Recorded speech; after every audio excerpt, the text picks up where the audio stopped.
Sadaqallahul aliyyul azim.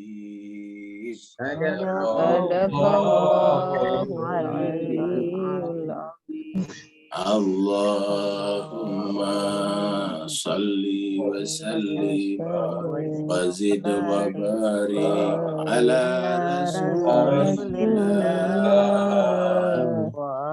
وآله الأطهار على رسول الله وآله الأطهار اللهم صل على محمد اللهم صل على محمد وآله.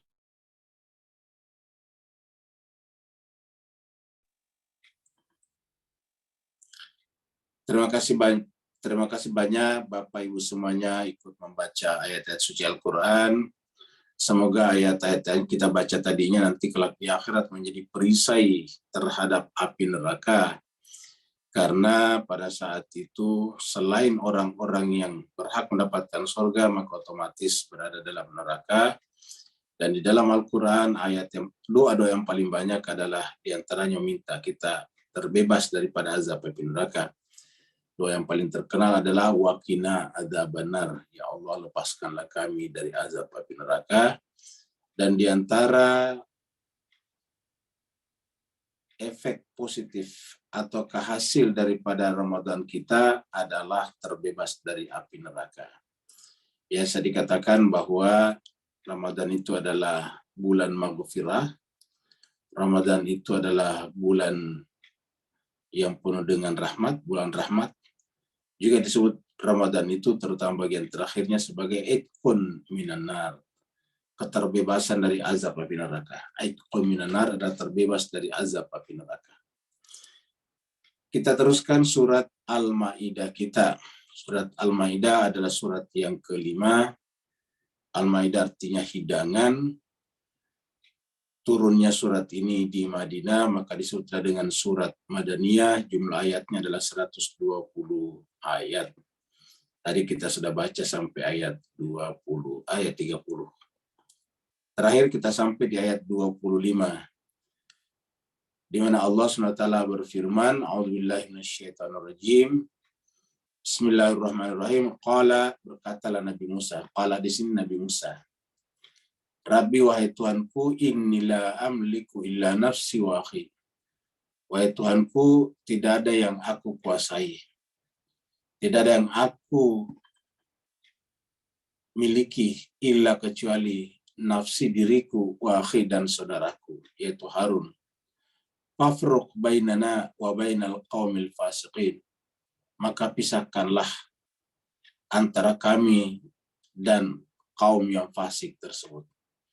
Jadi ini adalah pernyataan yang sangat menyedihkan dari Nabi Musa terhadap penolakan umatnya terhadap dirinya. Sementara Nabi Musa lah yang telah menyelamatkan mereka dari Mesir, dari Fir'aun. Nabi Musa lah sepanjang perjalanan yang memintakan kepada Allah kebutuhan-kebutuhan mereka. Mulai daripada makanan dari langit, jadi dengan al-manna was-salwa, kemudian air yang keluar dari batu-batu, dari batu besar sebanyak 12 mata air. Tetapi sekarang pada saat gilirannya Nabi Musa meminta kepada mereka untuk masuk ke Baitul Maqdis, Al-Ardal Muqaddasatah, yang juga adalah untuk kepentingan mereka, mereka justru meminta Nabi Musa bersama dengan Tuhannya Musa untuk berperang, mengusir dan membinasakan penduduk daripada Baitul Muqaddasatah, Baitul Maqdis. Kalau tempatnya sudah kosong, baru mereka mau masuk. Maka mengadulah Nabi Musa di sini.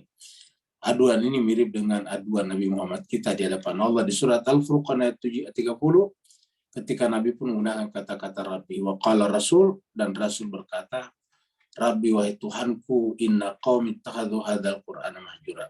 Sungguhnya kaumku menjadikan Al-Quran ini mahjur, dijauhi. Sekarang kita masuk pada ayat baru.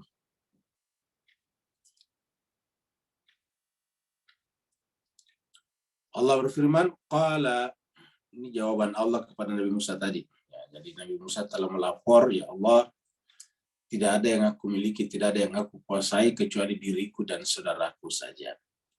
maka pisahkanlah kami dan mereka semuanya karena mereka adalah kaum yang fasik. Allah menjawab doanya Nabi Musa langsung. Qala, Allah berfirman, fa innaha muharramatun alaihim. Allah berkata, maka sekarang mereka diharamkan untuk masuk ke kota itu. Diharamkan, artinya kata diharamkan itu tidak mungkin mereka masuk di sana, apapun keadaannya. Artinya Tuhan membuat mereka mengalami kesulitan untuk masuk di sana. Jadi mereka sekarang ada jauh di luar kota Baitul Maqdis. Mereka untuk kembali ke Mesir juga tidak mungkin, sudah terlalu jauh. Sekarang sudah dekat sekali dengan Baitul Maqdis, boleh dikata sudah kelihatan dari luar. Tinggal mereka masuk dengan cara bersujud, dengan cara mengucapkan kata-kata yang tidak melukai perasaan orang setempat. Tetapi karena mereka menolak, akhirnya kemudian Allah menghukum mereka dengan kata-kata muharramatun alaihim. Diharamkanlah kini kepada mereka. Jadi terkadang yang namanya haram itu adalah hukuman, seperti yang kita juga sudah bahas sebelumnya. Jadi diharamkannya mereka masuk ke kota itu adalah karena hukum atas mereka. Berapa lama hukuman ini berlangsung? Cukup lama, yaitu arba'ina sanatan. Sebanyak 40 tahun. Jadi bayangkan Pak sekalian, kalau 40 tahun, ini adalah 40 ya. Ini adalah tahun. 40 tahun mereka di sana. Jadi 40 tahun mereka terlunta-lunta di padang pasir, yang dikatakan yatihuna fil ardi, mereka berkeliaran terlunta-lunta di padang pasir di luar Baitul Maqdis pada saat itu. Mereka masuk tidak mungkin. Bahkan menurut riwayat, selama 40 tahun terlunta-lunta di luar ini, mereka selalu menjadi sasaran empuk suku-suku yang lain yang ada di sana. Kenapa? Karena kalau orang mau hidup kan tentu harus mencari sumber air. Dan sumber air di sana itu kan cenderung sudah ada yang menguasainya. Jadi wadi-wadi ataupun oase-oase itu rata-rata sudah ada yang menguasainya. Karena untuk hidup orang pertama harus beternak. Pada saat itu cara untuk hidup adalah beternak. Karena dengan beternak mereka bisa makan. Yang kedua, mereka harus dekat sumber-sumber air. Kalau tidak ada sumber air, ternaknya tidak bisa hidup. Nah, sementara sumber-sumber air yang disebut dengan oase, itu sudah ada yang menguasainya. Nah, jadi ketika mereka mendekat ke oase itu, mereka diperangi lagi. Mereka pergi lagi, lari lagi. Begitulah seterusnya, sampai mereka kehilangan kemampuan untuk bertahan selama 40 tahun. Jadi 40 tahun tidak bisa mereka masuk di sana. Setelah 40 tahun, ada yang mengatakan mereka bisa masuk, tetapi mereka tidak bisa masuk secara keseluruhan. Kata mereka bisa masuk itu hanya 1-2 saja untuk berkunjung ke kota itu. Tetapi tidak bisa tinggal juga di kota itu. Sehingga apa yang terjadi, mereka di luar dan menjadi sasaran-sasaran empuk daripada orang-orang yang tidak senang kepada mereka. Itulah sebabnya nanti kemudian diceritakan di surat Al-Baqarah, kita sudah lewati sebetulnya. Jadi terkait dengan yatihuna fil ardi di sini, lalu kemudian mereka datang kepada nabinya. Di sini kita bisa lihat. Mereka datang kepada nabinya. Al-Baqarah 246.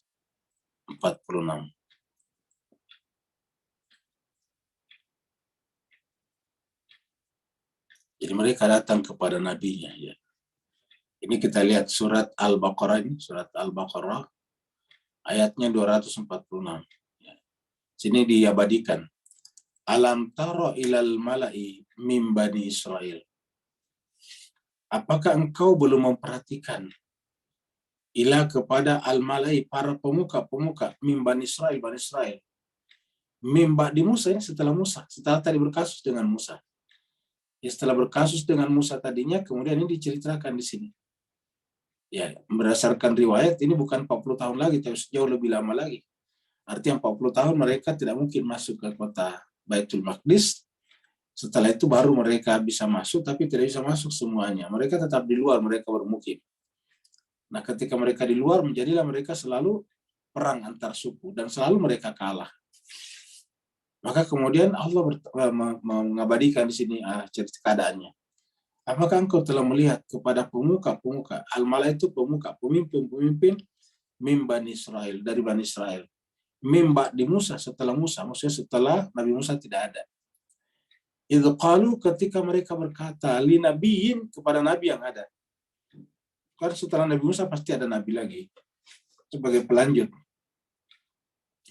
Li nabiyyin lahum, kepada nabi yang diutus kepada mereka. Apa kata mereka kepada nabinya? Apa? Qalu, ini mereka berkata, li nabiyyin lahum, kepada nabi yang diutus kepada mereka. Mereka berkata kepada nabinya, ya Nabi Allah, ya Rasulullah, ib'ats lana malikan.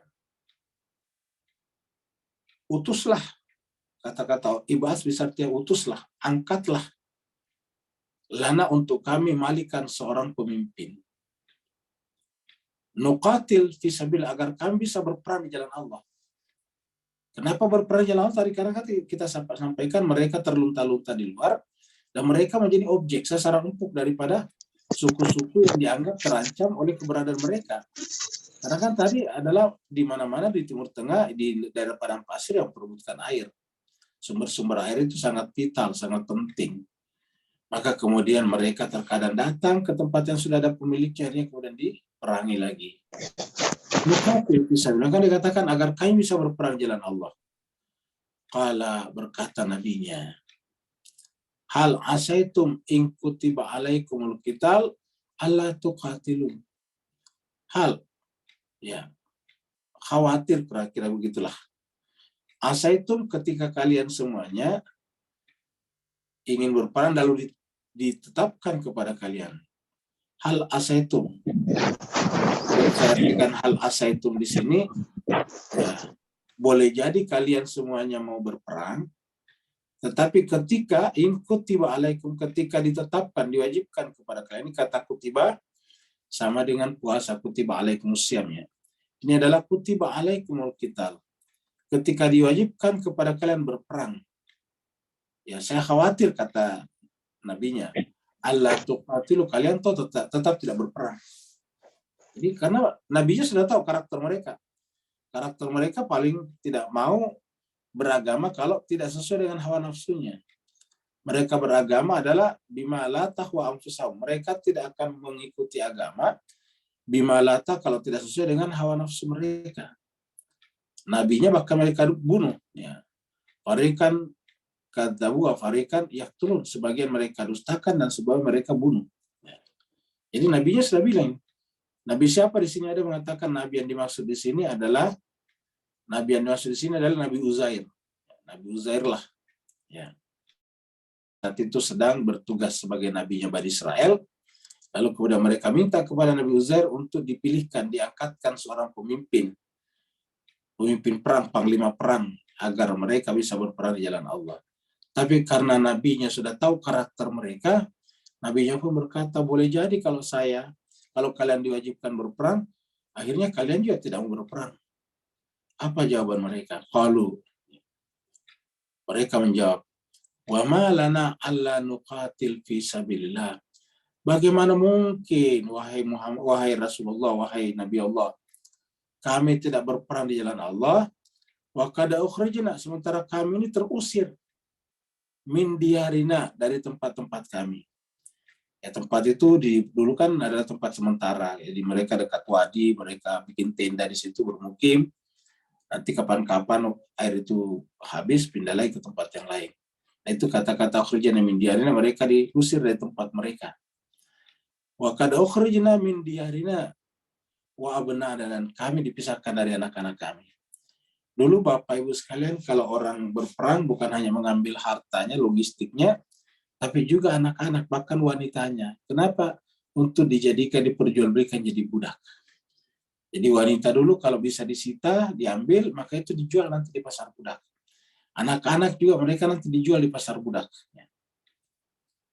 Jadi bernilai pada saat itu. Falamma kutiba alaihimul qital, maka tatkala kutiba, diwajibkan, alaihim, kepada mereka, al-qital, berperang, tawallah, ternyata benar dugaan nabinya. Mereka semuanya, mereka berpaling. Illa qalila, kecuali sedikit minum dari mereka. Jadi dari sekian banyak, itu kan tadi kepala-kepala sukunya datang, 12 kepala suku, mewakili sukunya. Karena kan sudah cukup banyak pada zaman Nabi Musa. Kita ceritakan tadi bahwa Nabi Musa itu sudah banyak. Permulaan Bani Israel itu kan adalah Nabi Yakub. Nah, anak-anaknya Nabi Yakub yang 12 itulah. Nah, berlangsung sampai sekitar 600 tahun sudah banyak sekali. Ya. Nah, ternyata benar tawallau, mereka berpaling. Illa kecuali qalilan minhum, sedikit daripada mereka. Ya. Illa qalilan minhum, kecuali sedikit dari mereka. Wallahu alimun bizzalimin. Dan Allah mengetahui orang zalim. Jadi ternyata benar Pak sekalian. Setelah mereka diangkatkan Nabi, mereka menolak. Dan sekarang mereka mengatakan, waqala lahum nabiyuhum. Nabinya berkata setelah mereka menolaknya. Nabi mereka, Nabi Uzair berkata kepada mereka, Inna allaha qad ba'atsalakum taluta malika. Yang walaupun tadi kelihatannya saya yang memilih, saya Nabi yang memilih, kata Nabi, tetapi hakikatnya Allah memilih. Jadi pilihan Nabi adalah pilihan Allah. Maka berkatalah nabinya kepada mereka, Inna Allah, sungguhnya Allah, qad ba'atsa, saya memilih untuk kalian itu Talut. Ya. Jadi Talut itu bukan pilihan saya. Allah memilih untuk kalian melalui saya. Sebagai malikan, sebagai pemimpin. Maka apa kata mereka? Kalau mereka berkata, Anna yakuna lahul mulk. Bagaimana Talut bisa menjadi raja, menjadi pemimpin bagi kami? Al-mulku alaina. Wa nahnu, sementara kami ahaq, lebih berhak. Bil mulki, menjadi raja, menjadi penguasa minhu daripada Talutnya. Jadi sudah dipilihkan, mereka tetap tidak terima. Ya. Jadi inilah problemnya manusia, jemaah sekalian.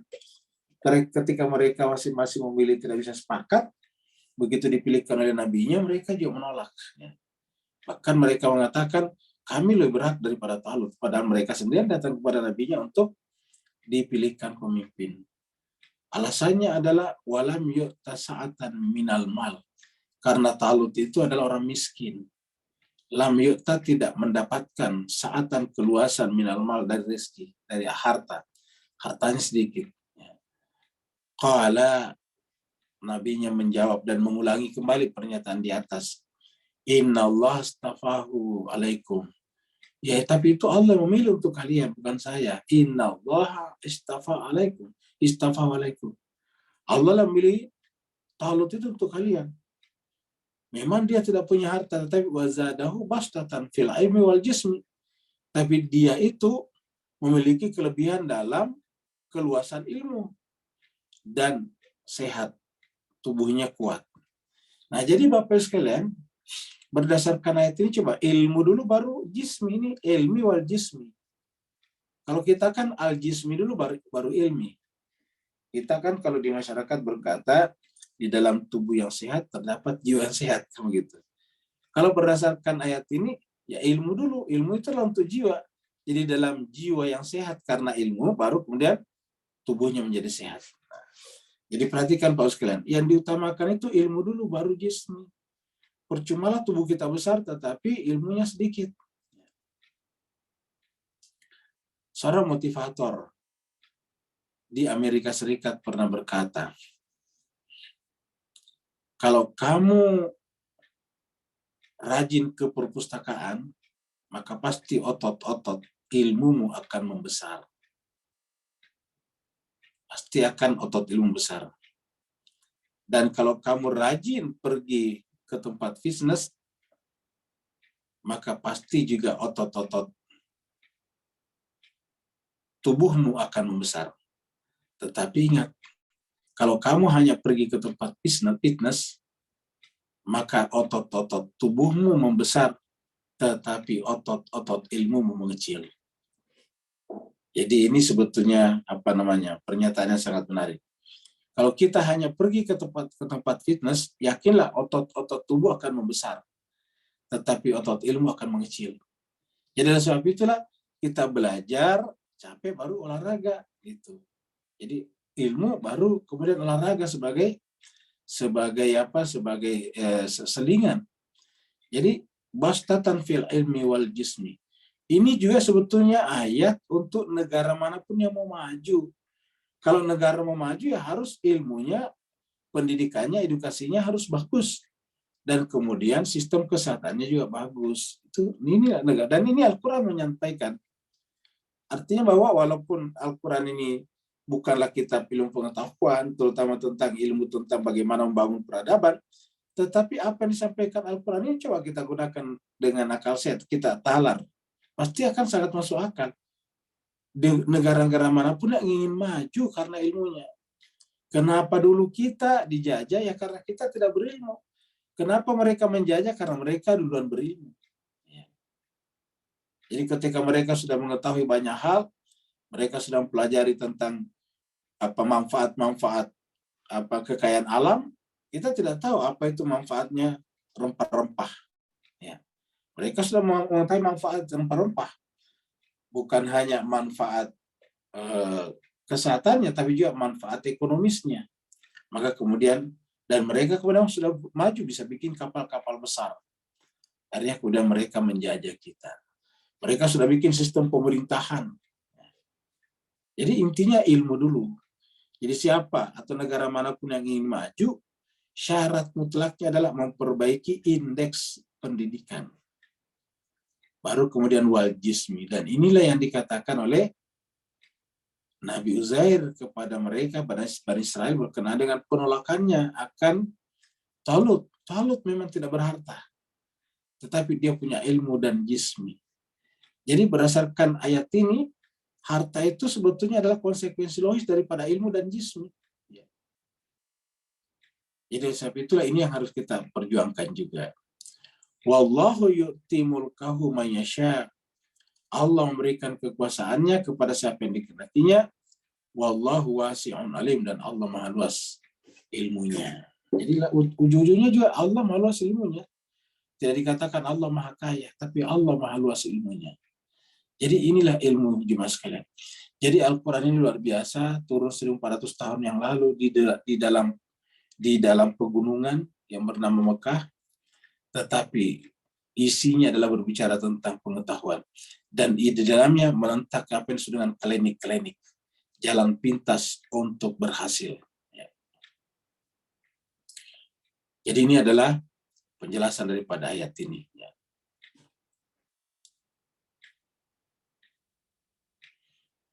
Sekarang kita masuk pada cerita Kabil dan Habil.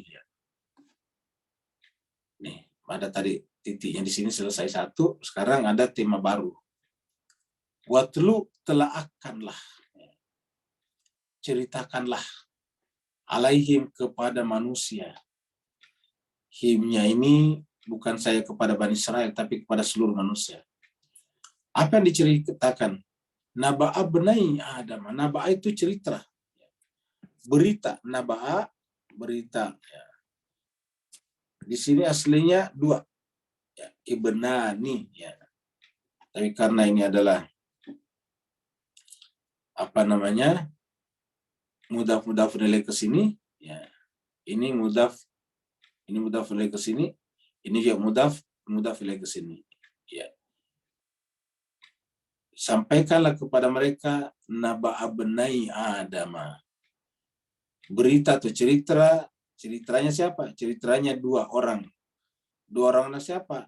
Anaknya Adam. Jadi ini adalah ceritanya anaknya Adam. Jadi di sini dikasihnya juga bisa ceritanya dua orang anaknya Adam. Jadi makanya ini juga adalah mudhaf terhadap ini. Jadi watlu telaakanlah, ceritakanlah kepada manusia naba'a benai Adam.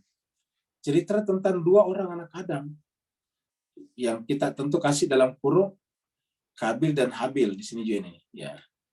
Habil dan Kabil, karena tidak disebutkan di sini Pak Bu ya. Jadi di sini hanya disebut dengan ibnai itu dua, ibnai dua. Di sini tidak disebutkan, ini dalam kurung Habil, dalam kurung Kabil ini.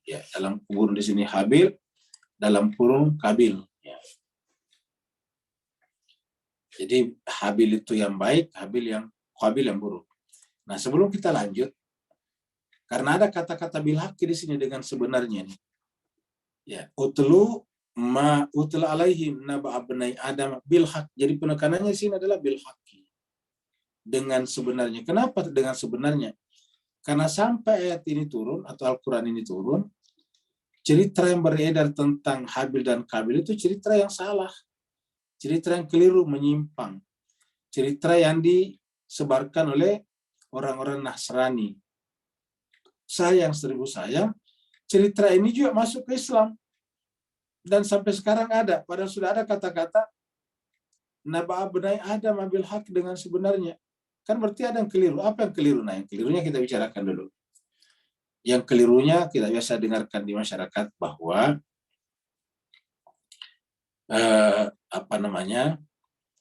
dulu waktu samanya Nabi Adam dan Hawa cuma berdua, kemudian melahirkan, anaknya itu kan katanya kembar-kembar. Ya, kembar-kembar.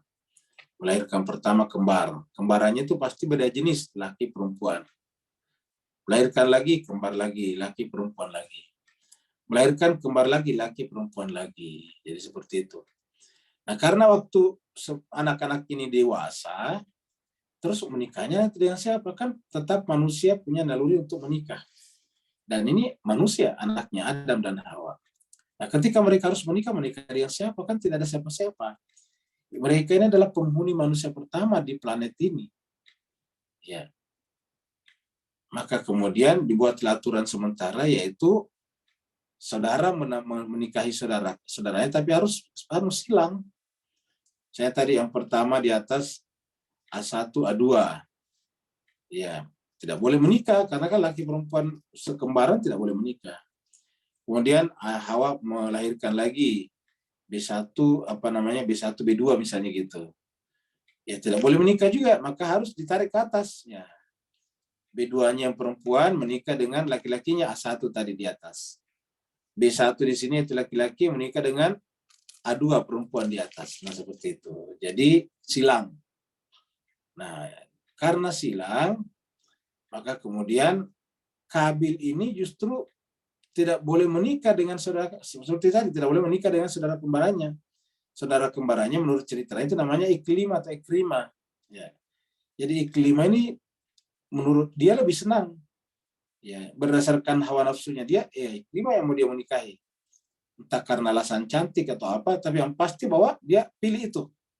Dan tidak mau mematuhi hukuman itu. Sedangkan ini kan kalau begitu salah satu, yang satunya salah juga kan. Terus dengan siapa nantinya dia menikah? Nah, akhirnya kemudian menurut cerita, ya ingat, menurut cerita, akhirnya kemudian karena pasangan kembarannya Kabil itu adalah Ikrimah tidak boleh menikah, yang seharusnya menikahinya adalah Habil, nah kamu gitu. Yang seharusnya menikahinya adalah Habil. Nah, maka supaya Habil tidak jadi menikahinya, Habil dibunuhnya. Ya. Jadi Habil dibunuhnya. Ya. Nah, akhirnya kemudian Habil terbunuh di tangan saudaranya sendiri, yaitu Kabil. Nah, itu yang beredar di masyarakat. Dan itu tidak dan itu adalah tidak benar. Itu keliru. Ya. Makanya Allah mengatakan di sini, wahai Muhammad, ceritakanlah kepada mereka cerita dua anak Adam, bilhaq dengan yang sebenarnya, dengan yang sesungguhnya, yang faktualnya, yang fact-nya seperti apa. Ya, ternyata berdasarkan cerita ini penyebabnya bukan perempuan tadi. Ya, kan nanti di situ kan dari situlah nanti kan muncul itu di ajaran agama ini dikatakan bahwa perempuan itu adalah anak panahnya setan. Nah kan begitu. Kenapa ya? Karena perempuan berantemlah bersaudara ini. Ya, jadi seakan-akan di situ perempuan menjadi tertuduh. Perempuanlah menjadi berantem Kabil dan Habil. Ya. Nah, berdasarkan ayat ini tidak seperti itu ceritanya. Itu sudah ditahrif itu. Ya, itu sudah cerita yang dibuat-buat. Yang benar ialah ini dia yang benarnya. Jadi kalau Bapak ingin lihat yang benarnya, ya sebenarnya inilah versi Al-Quran. Sayang seribu sayang, versi Al-Quran ini jarang dibicarakan. Yang dibicarakan tetap aja tadi Kabil dan Habil memperebutkan adiknya kan begitu. Pas saudaranya. Ya. Qarraba qurbana. Nah, ternyata yang benar adalah ketika mereka beribadah berkorban ini. Qarraba mendekatkan diri keduanya. Matnya ini menunjukkan dua orang. Dua orang melakukan takarrub. Ya, jadi kata qarraba ini matnya ini menunjukkan bahwa keduanya ya. Ini kalau dalam bahasa Arab itu kalau ada huruf fi'il madhi dan pelakunya dua orang itu dikasih mat. Ya, seperti contohnya zahaba pergi. Dua orang pergi, zahaba. Ya, gitu. Kalau banyak orang pergi, zahabu. Jadi biasa dibaca zahaba, zahaba, zahabu, zahabat, zahabata, zahabna, zahabta, zahabtuma, zahabtum. Nah gitu. Nah, jadi ini adalah qarraba. Jadi keduanya qarraba, mendekatkan diri. Qarraba apa namanya? Mendekatkan. Kayak kata kerabat itu kan orang dekat. Qarraba keduanya mendekatkan diri. Seperti biasa kita dulu istilah takarrub. Nah, dari kata qarraba nanti menjadi masdar takarrub atau kurbatan. Jadi nanti ini kata qarraba nanti masdarnya ada dua, ada takarrub dan ada kurbatan. Ya, kurbah. Jadi biasa kita mari kita bertakarrub kepada Allah, mendekatkan diri, ataukah niat kita kurbatan ila Allah, mendekatkan diri kepada Allah. Kurba itu bahasa kita ini jadi korban. Korban itu mengorbankan dunia kita, mengorbankan hawa nafsu kita untuk mendekat kepada Allah. Karena kita tidak bisa mendekat kepada Allah kalau kita tidak mampu melawan ego kita. Ya. Jadi kita kembali. Jadi karama kurbanan. Mereka mendekatkan diri kepada Allah dengan korban. Jadi korban itu artinya beribadah, pendekatan diri kepada Allah. Nah, apa yang terjadi? Fatuqubbila min ahadihima. Maka korbannya itu atau ibadah korbannya itu fatuqubbila, diterima, min ahadihima, salah seorang dari mereka. Jadi diterima. Jadi salah seorang dari mereka, ahadihima itu salah seorang dari mereka diterima korbannya. Ibaratnya ibadahnya diterima. Ya, kalau kita perluas, ibadahnya diterima. Puasanya diterima kalau anggaplah puasa. Walam yutaqabbal minal akhar. Dan yang satunya tidak diterima. Lam yutaqabbal itu tidak diterima ini. Lam yutaqabbal minal akhar, dari yang lain. Kan Nabi juga mengatakan betapa banyak orang berpuasa Ramadan tapi tidak dapat apa-apa kecuali lapar. Nah kan berarti ditolak. Tidak diterima. Jadi ibarat kalau dua orang berpuasa, satu orang berpuasanya menghasilkan derajat takwa, ini takwa nanti dibawa, sedangkan satunya tidak menghasilkan apa-apa kecuali hanya lapar. Nah jadi sama dengan ini. Jadi dua-duanya beribadah, tapi ada yang ibadahnya diterima, ada yang tidak. Tentu penyebabnya ada, yaitu pada diri mereka yang melakukan ibadah. Sama dengan sholat, ada yang sholatnya diterima. As-sholatu miftahul jannah. Tapi ada juga sholatnya adalah miftahun nar, yaitu wail, fawailul lil musallin. Jadi sejatinya sholat itu kan miftahul jannah, kuncinya surga. Tapi ada juga yang sholatnya justru menjadi miftahun nar, yaitu neraka wail, fawailul lil musallin. Jadi Allah mengatakan walam yutaqabbal minal akhar, tidak diterima. Makanya cuma sekalian, kenapa ada orang yang kok sudah beribadah tapi kok orangnya tetap bicara kasar, kejam juga. Nah itu menunjukkan bahwa ibadahnya tidak diterima. Ya. Ibadahnya tidak ngefek terhadap jiwanya. Ibadah yang tidak ngefek terhadap jiwanya menunjukkan bahwa tidak diterima. Ya. Bukti tidak ada pengaruhnya pada jiwanya. Qala, maka berkata, coba lihat ini. Ya, kita kasih warna. Yang ditolak, ya, lam yutaqabbal inilah berkata. Yang tidak diterima inilah yang berkata kepada yang diterima. Kamu gitu kepada ini. Jadi kita sebut saja yang akarnya adalah ini.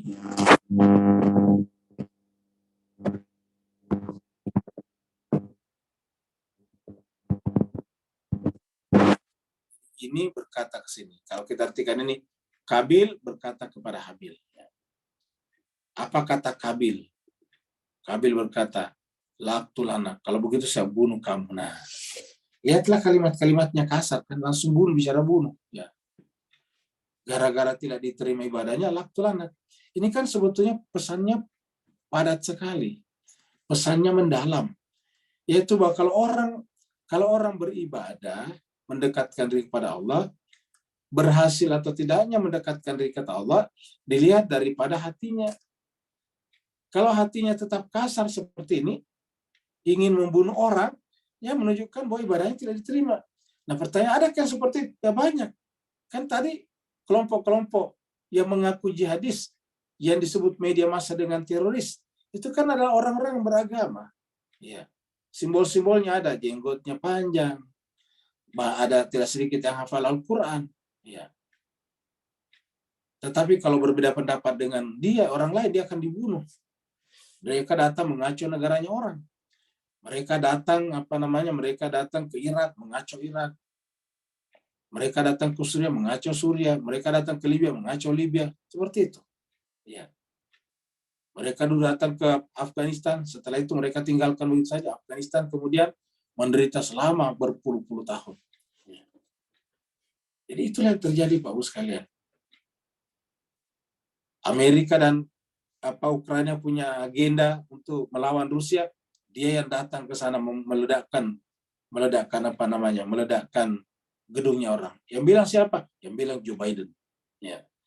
Belum apa-apa Joe Biden sudah mengatakan itu adalah kerjaan ISIS. Ya. Tidak ada tanda-tanda kalau itu adalah dari Ukraina. Belum apa-apa sudah mengatakan tidak ada dari Ukraina. Iya, tiba-tiba ISIS. Pada saat yang sama juga tiba-tiba ISIS juga muncul di telegramnya. Kami yang bertanggung jawab. Kok tiba-tiba ISIS bertanggung jawab, terus apa tujuannya ISIS? Kan ISIS namanya bikin negara di Irak dan Suriah. Terus apa hubungannya dengan Rusia? Dengan Putin? Justru ketika Putin membombardir Kiev, ibu kotanya Ukraina. Tapi dari sisi Rusia yang dipercaya kenapa? Dia menangkap 11 orang dan interogasi. Dan hasil interogasinya diwawancarai, direkam dan sebagainya, bahwa mereka dibayar oleh orang-orang dari Ukraina. Bahkan koridor pelariannya pun juga sudah disiapkan ke Ukraina. Makanya Rusia, Putin bersikuku tidak ada hubungannya dengan ISIS. Ini adalah kelompok ultranasionalis Ukraina. Ya, coba. Jadi ultranasionalis Ukraina yang mempekerjakan mereka. Yang benar tentu Rusia, karena dia menginterogasi. Ya, tapi begitulah jemaah sekalian. Intinya adalah ada orang Islam yang mau digunakan seperti itu. Ya. Digunakan membunuh-bunuh orang. Di Indonesia dulu, di Surabaya, ada yang rajin mengaji, rajin ke masjid berdasarkan tetangganya. Kok bisa-bisanya suami istri membawa anaknya 2 orang untuk mengebom gerejanya orang di Surabaya. Masih ingat, searching aja di Google. 2 gereja dibom pada waktu yang bersamaan. Di suatu hari Minggu. Ya. Yang tenang. Tiba-tiba diguncangkan dengan ledakan besar dan banyak orang meninggal. Si bapak menggandeng tangan anak laki-lakinya, pergi meledakkan dirinya di gereja yang satu. Si ibu yang pakai jilbab, kemudian menggandeng tangan anak perempuannya, juga pergi meledakkan dirinya di gereja yang satunya lagi. Coba. Dari mana ajaran seperti ini muncul? Nah, coba lihat ini Kabil. Habil mengatakan, saya akan bunuh kamu. Apa salahnya Habil? Kan Habil tidak bersalah. Habil beribadah, dia diterima. Kemudian dia marah kepada Habil, padahal yang menentukan diterima tidaknya bukan Habil. Nah ini kan sudah dengan iri hati. Laktulana, saya akan bunuh kamu, coba ya. Jadi kalau ada sedikit mengatakan saya akan bunuh, wah itu apa namanya? Tanda-tanda tidak benar Islamnya. Ya. Qala, ya. Berkatalah Habil. Nah Habil ini berkata, menjawab. Habil menjawab. Ya. Kalau ini tadi Habil, yang ini. Kalau ini, yang ini. Ahdi mata yang diterima tadi. Ya, berkatalah Habil dengan tetap tenang. Innama yataqabbalullahu minal muttaqin. Seakan-akan berkata, wahai kakanda, wahai Habil, bukankah Allah sudah membuat pernyataan kepada kita, mengingatkan kita bahwa yang diterima itu adalah orang bertakwa. Nah, perhatikan jemaah sekalian, innama yataqabbalullahu minal muttaqin. Jadi syarat untuk diterima nanti di sisi Allah ini yutaqabbal adalah bertakwa. Jadi kalau ada orang yang bahasanya saklek, suka mencaci maki, iya, maka itu pasti menunjukkan tidak bertakwa. Karena ini contohnya Habil berkata laktulanak. Nah, sedangkan Habil mengatakan Tuhan kan sudah bilang yang diterima hanyalah yang bertakwa saja. Jadi melalui dialog ini Habil ingin mengatakan kepada kita bahwa saudaranya itu Habil tidak bertakwa dan ditandai dengan kata-katanya yang kasar, mengancam membunuh adiknya. Dan nanti bukan hanya mengancam, benar-benar membunuhnya. Kita lihat ayat berikutnya.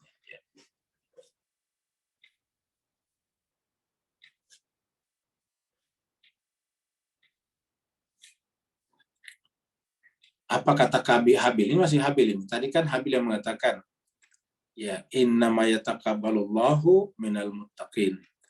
Yang Allah terima itu adalah orang bertakwa. Itu pernyataan Habil menanggapi ancaman saudaranya yang mengatakan la'aqtulannaka. Apa kata Habil? Masih Habil. Lain basatta ilayya yadaka, wahai kakanda, wahai Habil, lain seandainya seandainya basatta engkau mengulurkan, yadaka, kita loncat ke sini, seandainya engkau mengulurkan tanganmu, kalau engkau mengulurkan tanganmu, ilayya kepada saya ini. Kepada saya, ilayya kepada saya. Maksud seandainya engkau menunjukkan tanganmu kepada saya, litaktulani untuk kau bunuh aku, ya, untuk bunuh aku, ma ana bibasitin yadiya ilaika liaqta. Coba lihat itu pernyataan orang yang bertakwa. Kalau seandainya Kakanda mengulurkan tangannya untuk membunuh aku, saya tetap tidak akan mengulurkan tanganku untuk membunuhmu. Coba. Jadi artinya apa? Tidak ada sama sekali niat dalam jiwanya untuk melakukan pembunuhan. Dan Bapak Ibu sekalian, setiap kita berjumpa dengan orang di jalan, di mana-mana pun juga, maka orang itu adalah anak-anak Adam. Kita tinggal lihat siapa yang Kabil dan siapa yang Habil.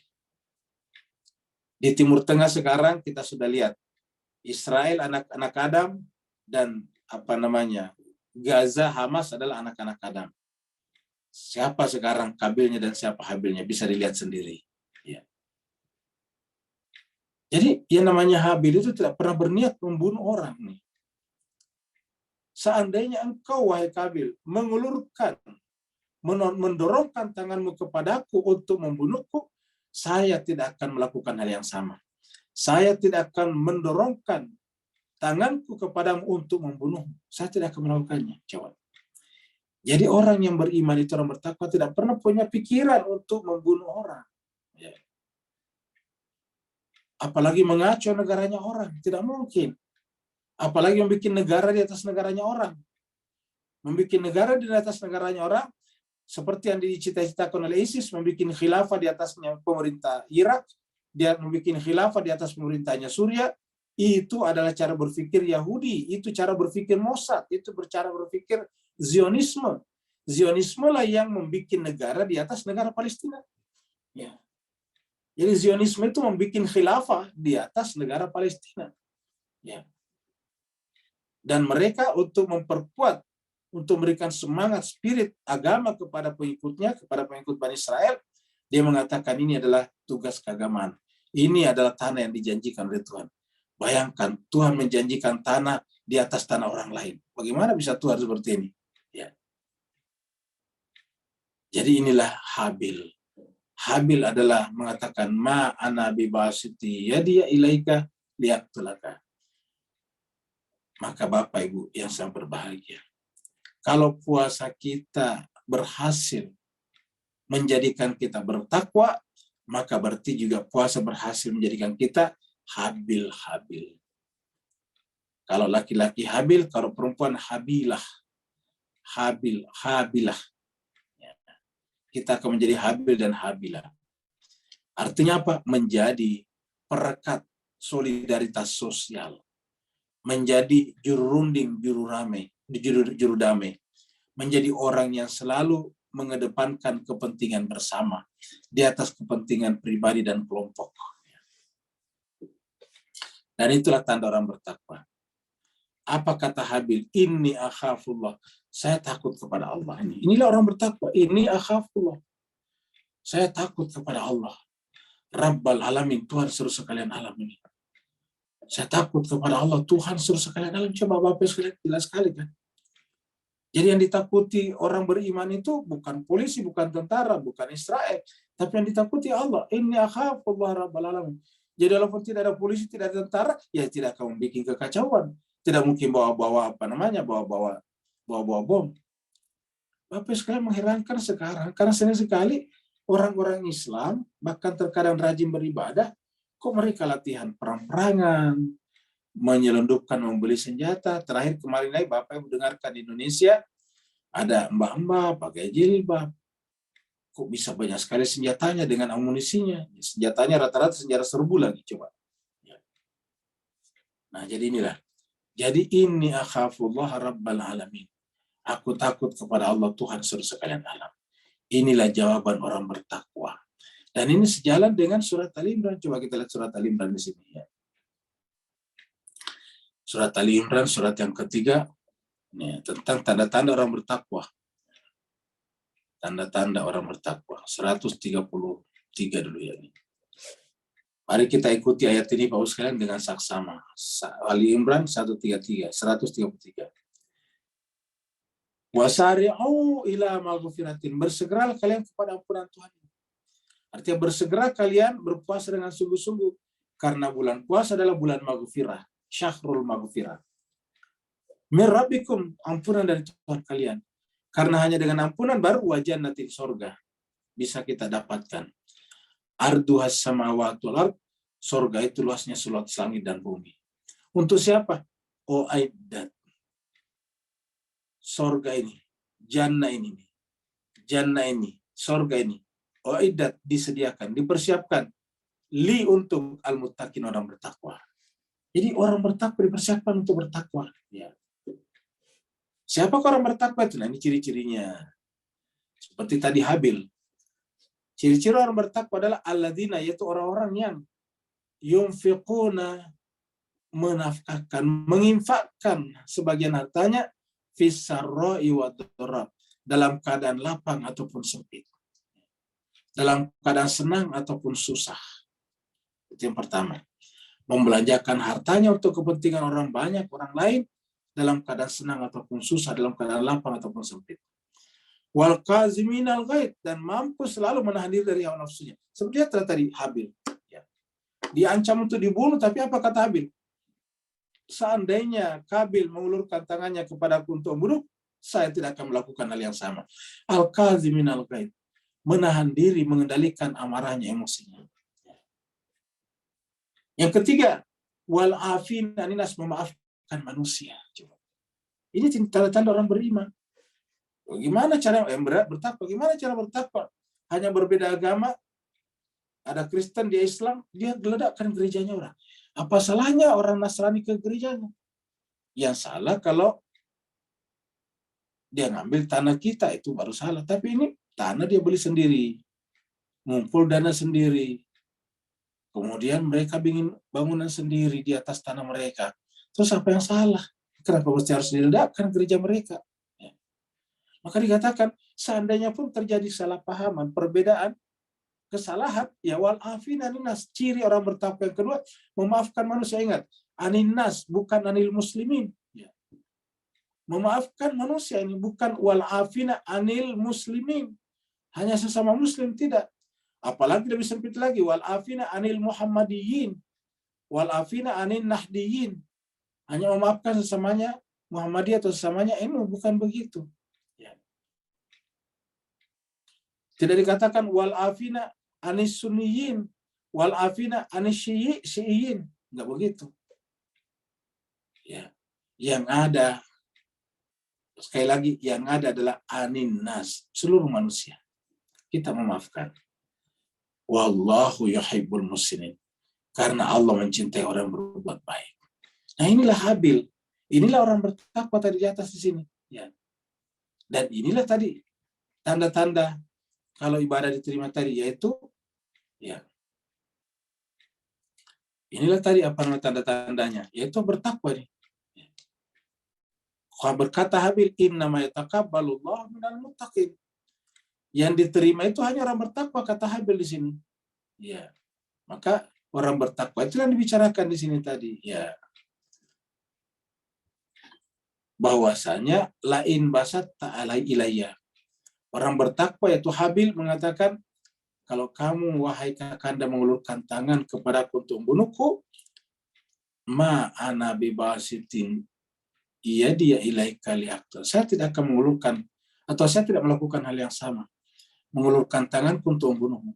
Kenapa? Inni akhafullah, saya takut kepada Allah Rabbal alamin. Ya. Nanti kalau sudah terjadi baru menyesal. Coba. Kalau sudah terjadi kapan menyesal? Ya. Ini ya, kata kata Habil. Ini uridu, saya ingin. Nah, maksudnya saya dengan tidak ada niat untuk membunuh kamu. Uridu antabu abisni wa ismika. Karena dengan begitu ya kamu akan memikul dosaku dan dosamu. Ya. Karena Nabi mengatakan, siapa yang saling membunuh, maka dua-duanya masuk neraka. Loh, kok kenapa kata sahabat? Ya, kenapa dua-duanya masuk neraka? Kan tidak mungkin dua-duanya salah. Kata Nabi, memang dia tidak salah, tapi ketika dia ingin membunuh temannya, kan berarti ada keinginan untuk mematikan juga. Kalau ada orang berantem, kan berarti dua-duanya ingin mematikan. Walaupun yang terbunuh cuma satu, tapi dua-duanya sama ingin membunuh. Cuma kebetulan dia terbunuh duluan. Nah, kan begitu. Ini uridu antabu abithmu ismika.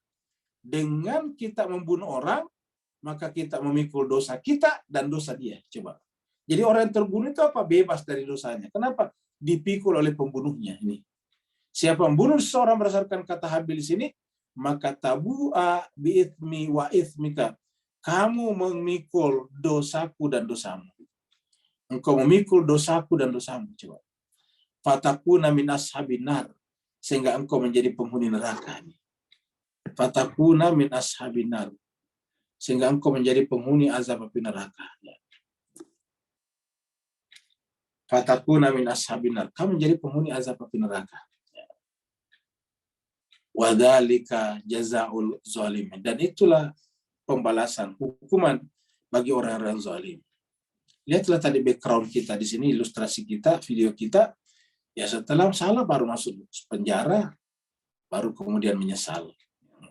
Ingat kalau orang kita sudah bunuh Pak tidak bisa balik lagi. Menyesal apapun tidak mungkin balik, nyawa tidak mungkin kembali. Ya. Kalau kita sudah terlanjur mematikan orang nggak bisa kembali lagi Pak. Yang rugi orang keluarganya. Ya. Wadzalika jazaa'u zalimin. Perbuatan itu adalah perbuatan zalim. Dan imbalannya apa? Ashabun nar, penghuni neraka.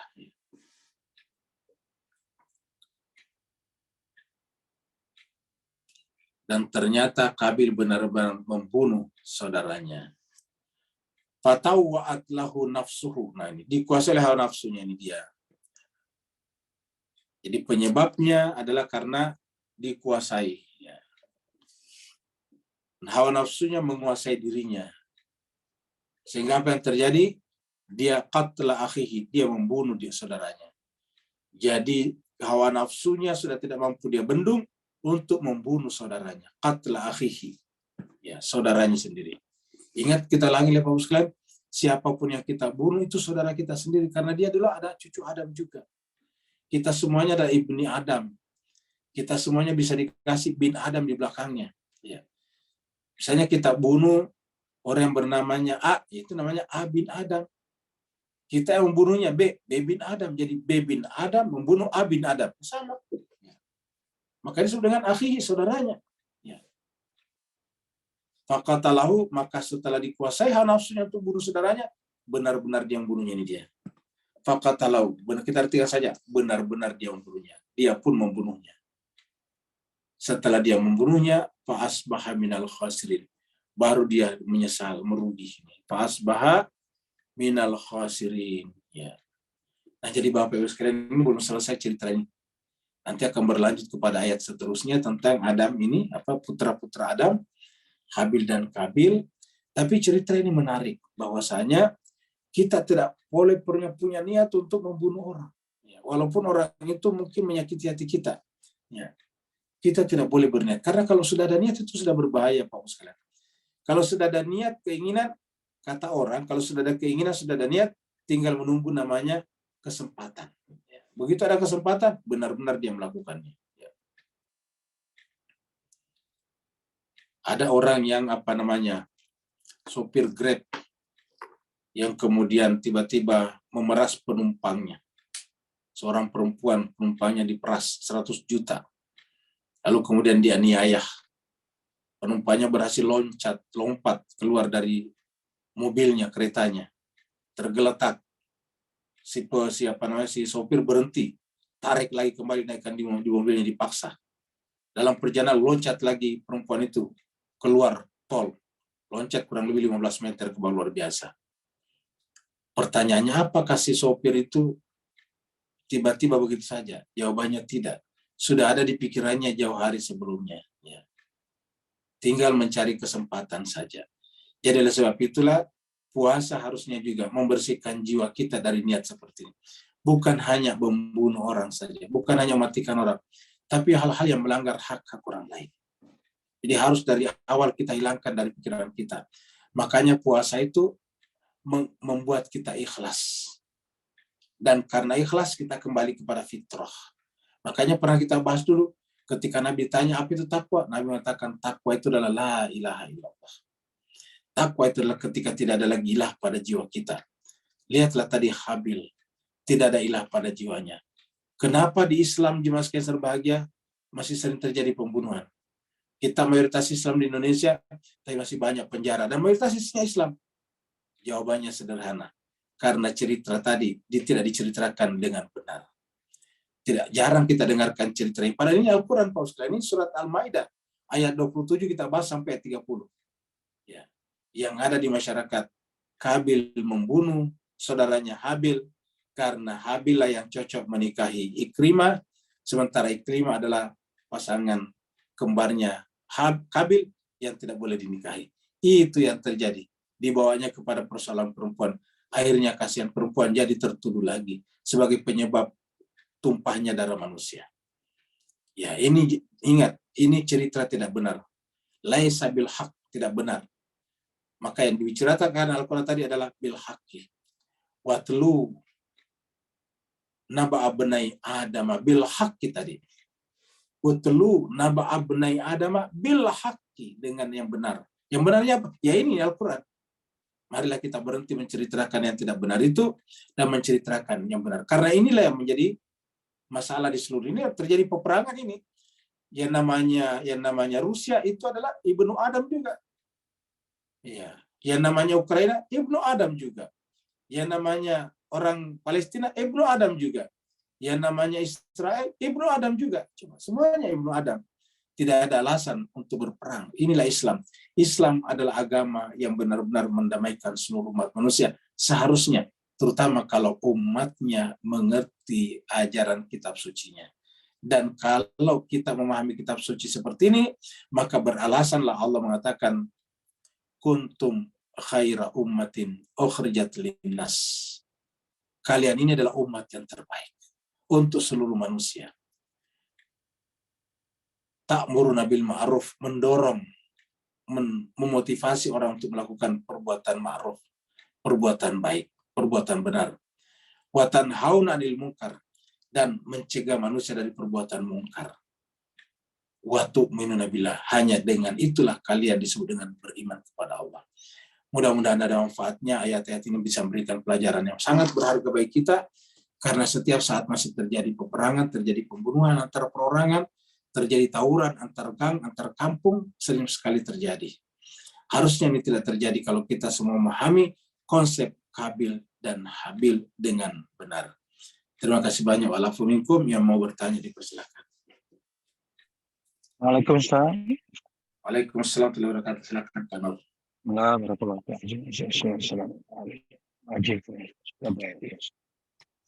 Kembalikan kepada hubungan kait bahawa sesuai dengan bulan puasa ini mempromosikan bertakwa. Kemudian takwa tadi ada kena-mengena dengan cara kontrol nafs tadi dalam ayat 30, di mana disebutkan atau wa'at lahu nafsuhu, dan akibat daripada tak ada kontrol ni maka berlakulah qatla tadi atau apa lagi pelanggaran yang lain kita nampak sampai sekarang. Barakallahu fiik. Nah, jadi jemaah sekalian berbahagia, puasa kita jelas, tujuannya jelas. Ya ayyuhalladzina amanu kutiba alaikumussyam kama kutiba alal ladzina min qablikum la'allakum tattaqun. Jadi jelaskan bahwa puasa itu sudah ada sejak zaman dahulu kala. Puasa diwajibkan kepada kalian umat Muhammad sebagaimana diwajibkan kepada umat-umat Nabi sebelum kalian. Umat Nabi dari langit, dari samawi, Nabi Allah. Jadi semua nabi-nabi ada ajaran puasanya, karena ada kata-kata kama kutiba alal ladzina min qablikum, ujungnya la'allakum tattaqun. Nah, kalau la'allakum tattaqun, kalau kita kembalikan ke cerita Kabil dan Habil, ini apa artinya Pak sekalian? Agar kita ulangi, agar kita tidak menjadi Kabil, sementara agar kita menjadi Habil. Jadi puasa itu adalah agar kita dididik, kita dieducate, kita ditrain Untuk apa? Untuk menjadi Habil dan bukan Kabil. Siapa yang sudah berpuasa bertahun-tahun, katakanlah umur kita sekarang 50 tahun, 60 tahun, berarti sudah berpuluh tahun kita puasa, tetapi kita masih tetap menjadi berjiwa Kabil, berarti kita tidak bertakwa. Puasa tidak menghantarkan kita kepada derajat takwa. Semakin sering kita berpuasa, harusnya kita semakin menjadi Habil. Kenapa Kabil dan Habil yang dijadikan contoh, Pak sekalian? Karena ini bukan nabi, anak nabi, tapi bukan nabi. Artinya apa? Dia seperti kita juga. Dan karenanya kita juga bisa sampai ke sana. Jadi puasa dan ibadah-ibadah lain dalam Islam tujuannya adalah untuk jangan sampai kita masuk kategori fatawwa'at lahu nafsuhu. Kita jangan sampai dikuasai hawa nafsu kita. Karena kalau kita dikuasai nafsu kita, semua yang tidak mungkin terjadi menjadi mungkin terjadi. Tidak mungkin kita membunuh saudara sendiri, akhirnya membunuh saudara sendiri. Bahkan ada orang tua yang bunuh anaknya, ada anak yang bunuh orang tuanya. Luar biasa, Pak Ustaz. Kita dengarkan dulu di Depok, ada anak yang menganiaya ibunya sampai beberapa kali tikaman. Luar biasa. Dan baru kita dengarkan di Bekasi, ada ibu membunuh anak balitanya. Coba. Semua yang tidak mungkin terjadi, mungkin kapan? Apabila hawa nafsu kita menguasai diri kita. Maka Al-Quran mengatakan puasa itu artinya apa? Wanahan nafs anil hawa. Menguasai, melindungi nafsnya, jangan sampai dikuasai hawa nafsunya. Siapa yang wanahan nafs anil hawa, fa innal jannata hiyal ma'wa. Surgalah tempat tinggalnya. Karena apa? Orang seperti itu berhasil menjadi Habil. Jadi manusia di muka bumi ini, Bapak Ibu sekalian, cuma dua saja kemungkinannya. Habilkah atau Kabilkah? Dan puasa mengeduket kita untuk menjadi Habil, bukan Kabil. Ada lagi yang lain? Kalau tidak ada, kita akhiri foto ini. Ada? Tidak ada di grup, Ya, di baiklah, chatroom kita tidak ada. Sekalian, terima kasih banyak atas perhatiannya. Mohon maaf atas segala kekurangan. Wassalamualaikum warahmatullahi taala wabarakatuh. Waalaikumsalam warahmatullahi wabarakatuh.